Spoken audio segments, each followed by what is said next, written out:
Kamusta po mga katambay? Si Kamanong po, ang inyong lingkod dito po sa Tambayang Makabayan. Komento ni Kamanong. Ito po, may kukomentuhan naman po tayo mga katambay. Isang balita po at nagpahayag po ang Pangulong Marcos na about po sa Yolanda. Alam naman po natin ang Yolanda mga katambay talagang napakalakas at talagang napakaraming sinira lalo po sa Kabisayaan ang Yolanda at napakarami nating kababayan ng nasawi dito sa bagyong itong super typhoon.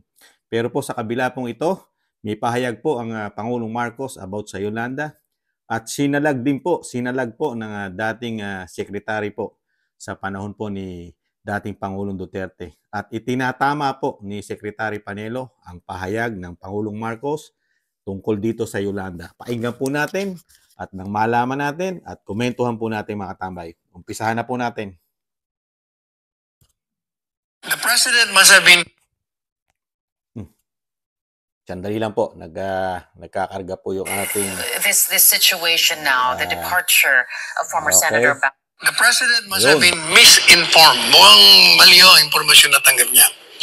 So it is not accurate to say, and in fact, it is incorrect to claim that the Yolanda Rehabilitation Program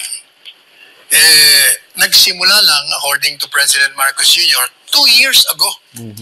At ang Aquino at ang Duterte administrasyon ay walang gawa kaugnay dito.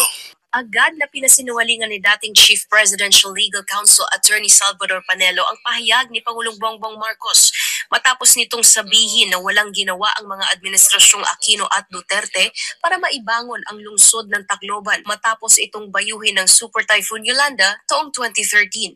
Well, it's part of the continuing plan for the rehabilitation of what's happening, because even up to now, some of the governors, I was talking to them, some of the other officials, hindi talaga pa tayo nakapag-fully recover. Hindi ba natin masasabi na kapag fully recover pa na tayo sa Yolanda. So that's still that we know that all those rehabilitation, we only really started 2 years ago, because nothing was done in the previous administration. Nothing was done in the administration before that. So, 12 years on, ngayon pa lang talaga natin na inaasikaso ng mabuti. Sino bang makakalimot sa ginawang paghagupit ng super bagyong Yolanda sa Visayas? Ang iniwang pinsala ng pinaka-nakamamatay na unos na bumayo sa Pilipinas, kumitil ng mahigit 6,300 buhay at sumira sa mga tirahan ng daan-daang libong individual.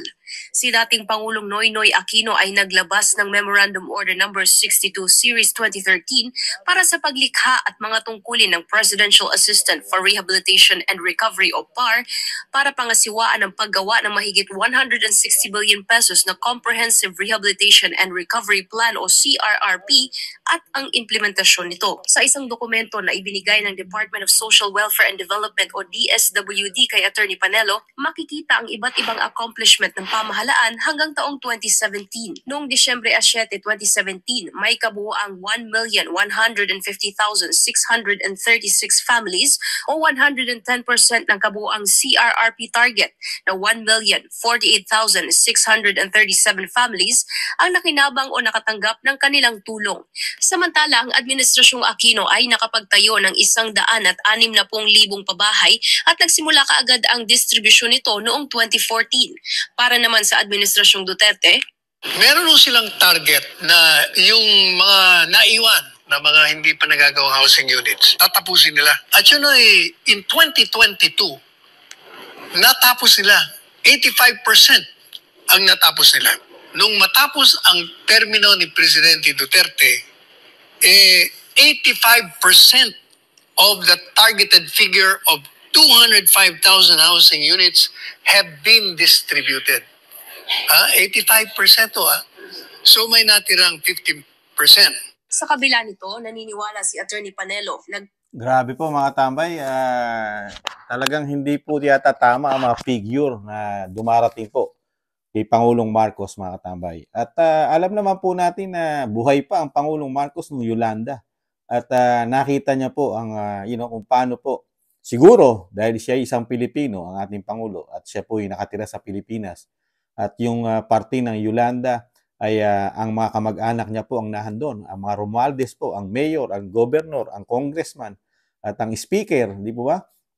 And nakita naman po siguro ng Pangulong Marcos kung paano po magtrabaho din ang mga nakaraang administrasyon, lalo po ang Pangulong Pinoy, dating Pangulong Pinoy, na marami rin pong nagawang pabahay at tulong po sa Yolanda. Kahit po alam natin nagkanda problema po nung panahon ni Pinoy dahil nga po napakarami pong nasira o mga donation na hindi maipaliwanag, yung ibang mga goods nagkandabulok, hindi na ipamigay ng maayos, at yung sinasabi nilang di umano mga kaperahan ng mga donation ng iba't ibang bansa ay hindi maipaliwanag kung paano nawala daw di umano at hindi nagamit ng tama sa Yolanda. Pero hindi po yan ang issue natin, nabanggit lang po ni Kamanong dahil marami pong naging kapalpakan di umano nung panahon po ni Pangulong Pinoy sa pag-handle at pag-shoulder ng super typhoon na Yolanda na napakarami pong buhay ang kinitil. Libo-libo po ang kinitil, mga katambay.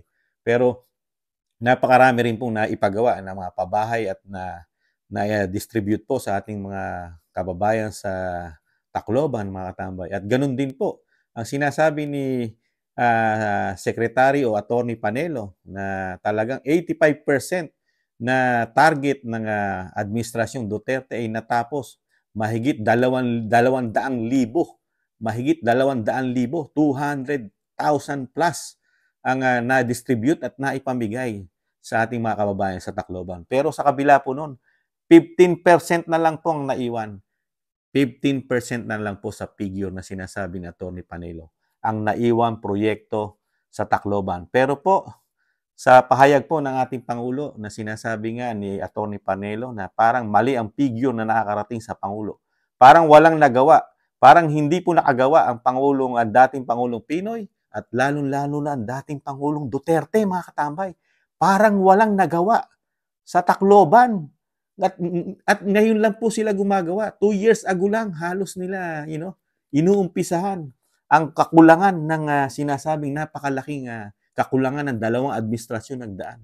Ang administrasyon ng Pinoy, Aquino, at ang administrasyon ni dating Pangulong Duterte. Nakapagtataka po, mga katambay.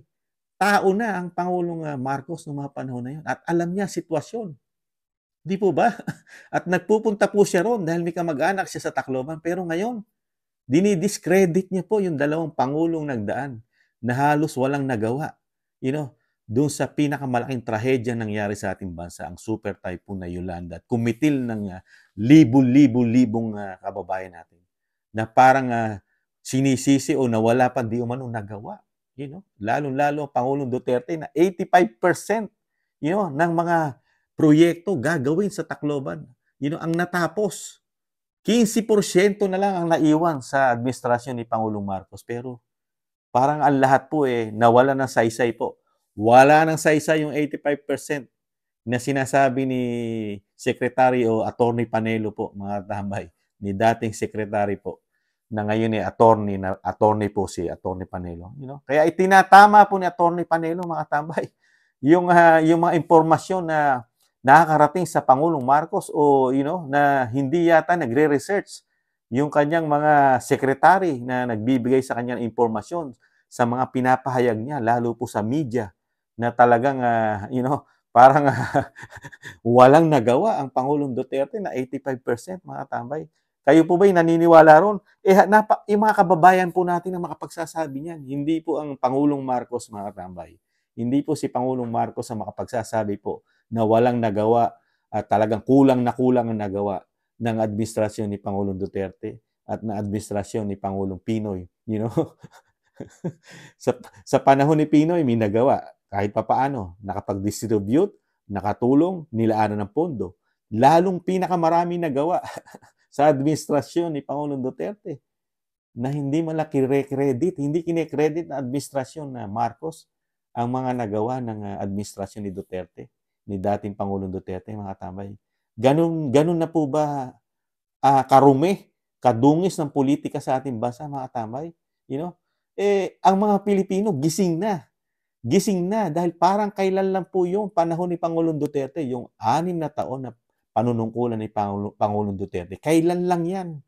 Nakita ni Kamanong, yung mga ginawa ng Pangulong Duterte, pati yung ginawa ni Pinoy, nakita ni Kamanong. Inayos pa nga ni Pangulong Duterte dahil karamihan po, di umano sa mga ginawa ni Pinoy ay mga low standard, mahinang klase po, yung mga ginawa. At inayos pa, pinagbuti. Halos dinoble ang kalidad, lalo ng mga pabahay, inayos ng maganda, ibinalik halos 85%. Mga tulog po yata. Tulog po yata ang speaker ng Kamara na taga Tacloban, mga tambay. Ang mga Romualdez, tulog po yata. Hindi po yata nila alam o hindi man lang nila ma-appreciate ang ginawa ng Pangulong Duterte, ng dating Pangulong Duterte sa probinsya nila o sa syudad nila. At ganun din ang Pangulong Marcos. Talagang ibang level na po ang ating Pangulong Marcos. High level na po siya. Sobrang high level, mga katambay.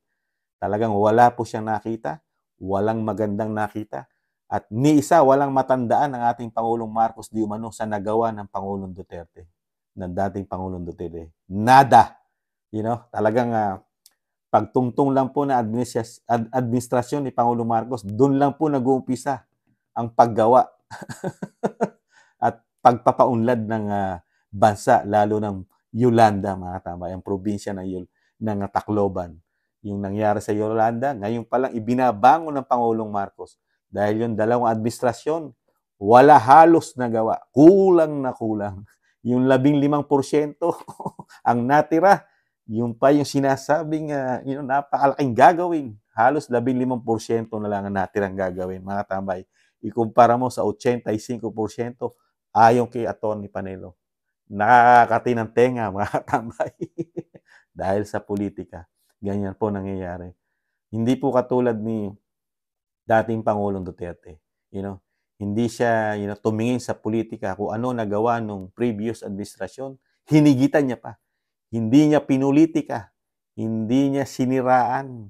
Ginagawa niya, inaayos niya yung mga kapalpakan ng mga nakaraang sinundan niya at naging maayos, naging matino. Pero ngayon, sa administrasyon natin, na maririnig natin sa ating Pangulo, yung kasiraan ng mga nakaraan. At ito ang mabuti dahil ako na nakapwesto ngayon, di umano, ako na ang magaling. Ako na ang mabuti, di umano, mga katambay. Yung mga nagdaan, walang kwenta yan. Ganun po ba? Kaya lang, tayong mga Pilipino, si Kamanong, alam ni Kamanong at alam nyo rin po yung mga katambay kung ano ang totoong nangyari at kung paano nagtrabaho si Pangulong Duterte, si dating Pangulo. Kahit hindi po sa panahon niya nangyari yung super typhoon, sa panahon po ni dating Pangulo Aquino, nakita niya yung malaking problema sa Yolanda. Siya mismo, tinutukan ng kanya administrasyon, 85%. Lagi kong binabanggit, sinasabi na Atty. Panelo, 85% nagawa at 200,000 mahigit, na naipamahagi sa kababayan po ng ating speaker na nasa Kamara, pero hindi nila naramdaman yun, mga katambay. Nada. Ano po masasabi niyo, mga katambay, dito po sa, masyadong discredit po ang ginawa sa dalawang Pangulo na nagdaan. Si Pangulong Pinoy at si Pangulong Duterte. Walang nagawa dito sa Yolanda. Halos meron man, baka kakarampot lang, kakakunti lang, ang nagawa. Sila po ang maraming nagagawa. Sila na. Halos 2 taon. Nakikita naman natin yung 2 taon po panunungkulan ng Pangulong Marcos. Isang damukal na po ang nagawa sa ating bansa. At isang damukal na po. Pati po ang pangarap ng ating Pangulo ay nagiging totoo na. Nagawa na po sa pangarap lahat ng mga proyekto, mga tambay. Yung sa loob ng 2 taon, hinigitan ng Pangulong Marcos sa loob lang ng 2 taon, di umano. Ang nagawa ni Pinoy, ang nagawa ni Pangulong Duterte. Sila na ang pinakamagaling na politiko sa ating bansa. Mga tambay, ano po masasabi niyo, mga tambay, dito po sa pahayag ng ating mahal na Pangulo tungkol sa Yolanda at yung sinasabing walang nagawa halos ang 2 Pangulong nagdaan, mga katambay. Pwede po nating, pwede po kayo magkomento at babasahin ni Kamanong at maraming salamat po mga katambay sa nakagusto po ng ating napakaliit na channel sa YouTube at TikTok. Ingatan nawa po mga katambay. Paalam. Bye-bye.